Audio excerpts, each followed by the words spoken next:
कर चुके हैं। वो फूले हैं, पेरियार हैं, डॉक्टर भीमराव अंबेडकर हैं। उन्होंने जो लिखा है वही आप पढ़िए और बोलिए, वरना बात आप वही कहेंगे कि इस देश में अगर कोई मुख से पैदा हुआ तो गर्भ कहां ठहरा था। दुनिया में इंसान एक तरह से पैदा होते हैं, भारत अकेला देश है जिसमें कोई मुख से पैदा हुआ, कोई भुजाओं से पैदा हुआ।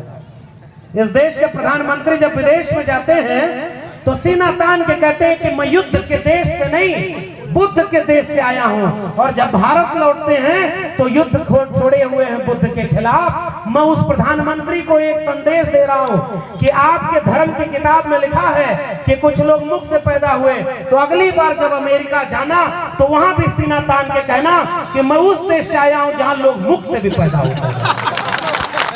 भाई ये बात दुनिया वालों को क्यों नहीं बताते आप? क्योंकि दुनिया हंसेगी।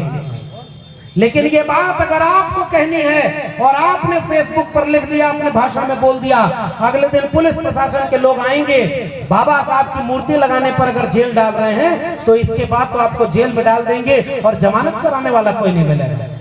मगर फार्मूला मेरा याद रखिएगा, अगर आपको ये लिखना हो कि कोई मुख, जैसे बाल काटना नाई का धर्म नहीं धंधा है, जैसे बर्तन बनाना कुम्हार का धर्म नहीं धंधा है, जैसे लकड़ी का काम करना बढ़ई का धर्म नहीं धंधा है, वैसे ही मंदिर में बैठकर दान लेना पंडित का धर्म नहीं धंधा है। नीचे लिखे ज्योतिबा फूले।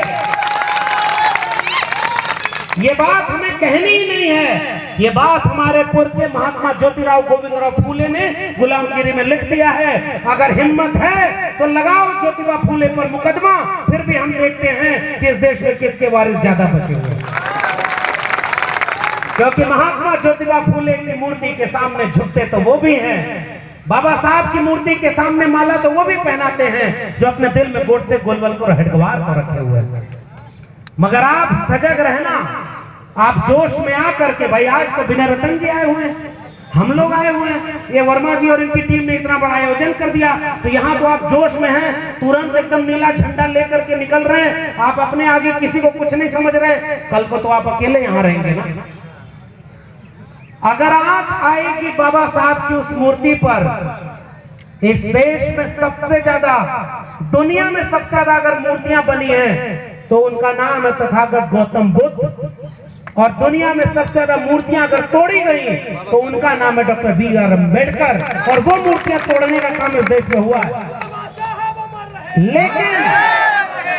लेकिन एक बात याद रखिएगा, हमारा खौफ उनसे पूछो जो आज भी हमारे पुरखों की मूर्तियों से भी डर जाते हैं। मूर्ति तोड़ने की जरूरत क्यों पड़ती है? और आज भी मैं देख रहा था, हालांकि आपने बहुत शानदार मूर्ति बनाई है और उसके ऊपर लगाया है एक अच्छा सा कवच, ऊपर लगाया हुआ है, ताला लगाया हुआ है, क्योंकि इस देश में सबसे ज्यादा मूर्तियां तोड़ी और बहुत सारे लोग इसमें शामिल रहे, हमारे अपने लोग भी शामिल रहे। मगर जैसे भारत आजाद हुआ ना, तो उन लोगों को यह लगा कि बाबा साहब अम्बेडकर की किताबें नहीं छापेंगे, उनको सिलेबस में नहीं रखेंगे, तो कुछ दिन बाद लोग भूल जाएंगे कि कौन थे अम्बेडकर। मगर किसान, कामगार, कमेरा लोगों, आप जानते हो कि कुछ बीज ऐसे होते हैं ना जिनको बंजर धरती में भी फेंक दो वो लहलाते वो वृक्ष बन जाते हैं, वैसे पुरखों के हम वारिस हैं। और बाबा साहब अम्बेडकर आज इस देश में किसी भी जन आंदोलन के सबसे बड़े आइकॉन अगर कोई है तो वो डॉक्टर BR अम्बेडकर। आप नहीं मिटा पाए अम्बेडकर को, और आज दुनिया में उनका नाम हो रहा है। इसलिए आपने मूर्ति बनाई, मैं स्वागत करता हूं, बधाई देता हूं। जिन लोगों ने 1 रुपये भी दिया, उसमें एक भी कदम चला है इस मूर्ति के लिए, उस रास्ते पर पहले बहुत सारे सामंतवादी लोग गुजरते रहे होंगे, और उनके गुजरने में कभी आपसे कहा जाता था कि चप्पल उतार लो, कभी कहा जाता था कि घोड़ी से उतर जाओ।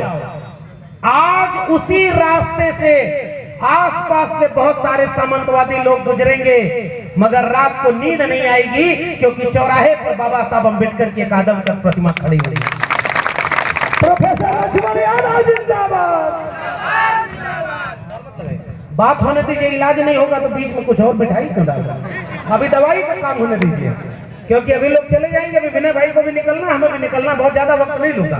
एक आपने वैसे ही बहुत शानदार काम कर दिया, हम लोगों के नाम में कोई ऐसी चीज नहीं है जिसका जिंदाबाद किया जाए। मैं आपसे गुजारिश करता हूं, अगर आपको नाम लेना है तो बिरसा, फूले, अम्बेडकर, पेरियार का नाम लीजिए, उसी में हमारा भी सम्मान है।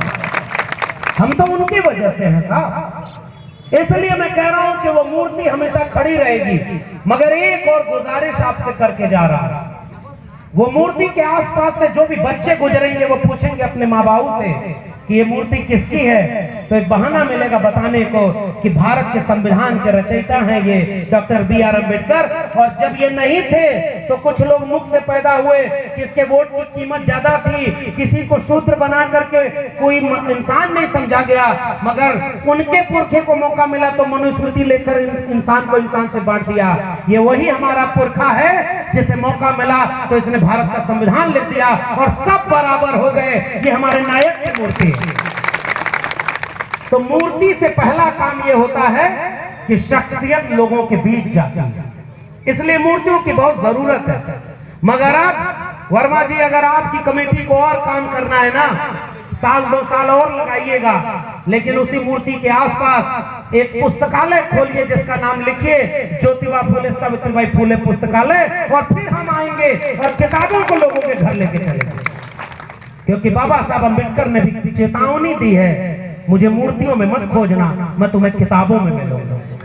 ये मूर्तियां तो उन लोगों के लिए है जो आज भी बाबा साहब को नहीं जानते और उनसे नफरत करते हैं। हम इसलिए उस मूर्ति के साथ खड़े हैं क्योंकि वो मोहब्बत का पैगाम देंगे। मगर वही रुकना नहीं है, आज एक शुरुआत हुई है। अब घर घर बाबा साहब अम्बेडकर की लिखी हुई किताबें पहुंचा दीजिए, आपके इलाके में अपने आप वो इलाज हो जाएगा जो आप चाहते हैं। और ये है भारत का संविधान। मैं एक काम करने को और गुजारिश करता हूं, भीम आर्मी वाले लोगों का किस्सा भी सुनाऊंगा। पहली बार वो किस्सा सुनाई देता हूं कि जब SC एट्रोसिटी एक्ट में हमारे नेता पीछे पड़ गए थे तो जनता सड़क पर खड़ी हो गई थी। और 2 अप्रैल 2018 को इस देश में ऐसा भारत बंद हुआ कि जो कहते थे कि शेर कभी झुकेगा नहीं क्योंकि उसकी छाती 56 इंच की है, पहली बार शेर झुक गया और वापस अध्यादेश ले आया था। वो झुकाने का काम इस देश के SC OBC ने, और दूसरी बार भी झुका वो शेर। शेर किसको कह रहा हूं समझ रहे हैं?